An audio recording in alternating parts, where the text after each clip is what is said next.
Assalamualaikum warahmatullahi wabarakatuh. Ensiklopedia Al-Fatih kembali ke hadapan Anda untuk berbagi info Islami. Semoga menginspirasi aktivitas Anda hari ini. Dan jangan lupa klik tombol subscribe dan aktifkan notifikasi tombol lonceng agar tidak tertinggal berita terbaru dari Ensiklopedia Al-Fatih.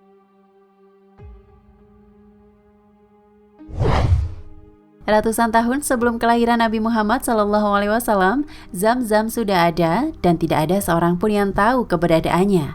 Namun berkat Abdul Muthalib lah sumur Zam-Zam itu kembali terkuak keberadaannya. Suatu hari Abdul Muthalib tidur di Hatim Ka'bah. Dalam mimpi, seseorang menyuruhnya menggali Thoibah. Abdul Muthalib bertanya di mana Thoibah itu. Namun mimpi berlalu tanpa adanya jawaban. Mimpi yang sama berulang pada hari kedua dan ketiga. Namun setiap kali namanya berubah. Pada hari keempat, Abdul Muthalib disuruh menggali Zam-Zam. Abdul Muthalib bertanya di mana Zam-Zam itu. Abdul Muthalib hanya mendapat tanda-tandanya. Akhirnya dia bersama putra sulungnya, satu-satunya putra pada saat itu, melakukan penggalian di lokasi Zam-Zam sekarang ini. Penggalian pada hari keempat, dinding sumur tampak. Setelah beberapa kali penggalian, tingkat airnya telah dicapai. Dia pun menemukan di dalam sumur ada 2 patung rusa emas, pedang, dan perisai. Atas keberhasilan ini, Abdul Muthalib berseru, "Allahu Akbar!" dan berkata, "Inilah sumur Ismail." Orang-orang Quraisy pun mengerumuni Abdul Muthalib dan mulai mengatakan, karena sumur itu semua milik Ismail, maka ketika ditemukan kembali, sumur itu pun menjadi milik seluruh suku.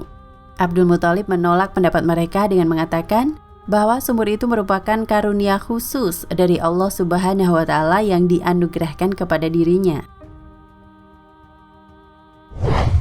Pada akhirnya orang-orang Quraisy sepakat menyerahkan persoalan mereka kepada wanita arif dari suku Sa'ad di Syria. Setiap marga mengutus satu orang untuk mewakili marga bersangkutan. Abdul Muthalib bersama putranya dan beberapa sahabat berada dalam kafilah yang sama. Namun Abdul Muthalib memiliki pemahaman dan persiapan tersendiri. Di tengah gurun, air yang dibawa Abdul Muthalib habis. Seluruh anggota kelompok lain tak mau berbagi air, mereka nyaris mati.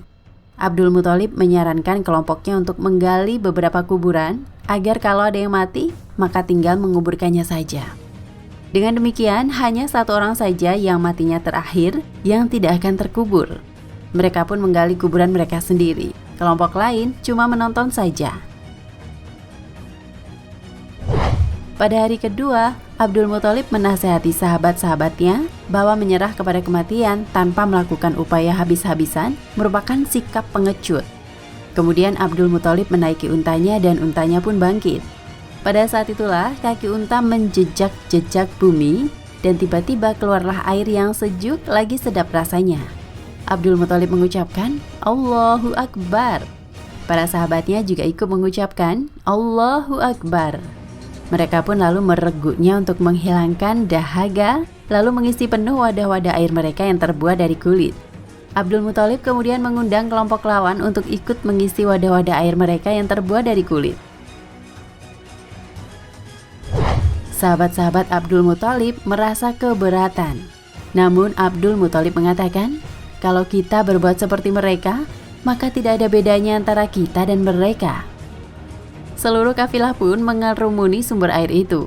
Mereka minum dan mengisi penuh wadah-wadah air mereka yang terbuat dari kulit. Kemudian mereka berkata, "Wahai Abdul Muthalib, demi Allah, Allah telah menentukan antara kamu dan kami.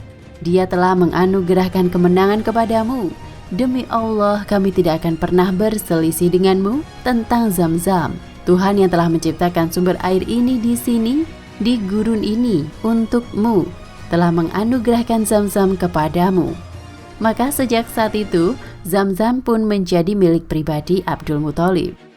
Wallahu a'lam bishawab.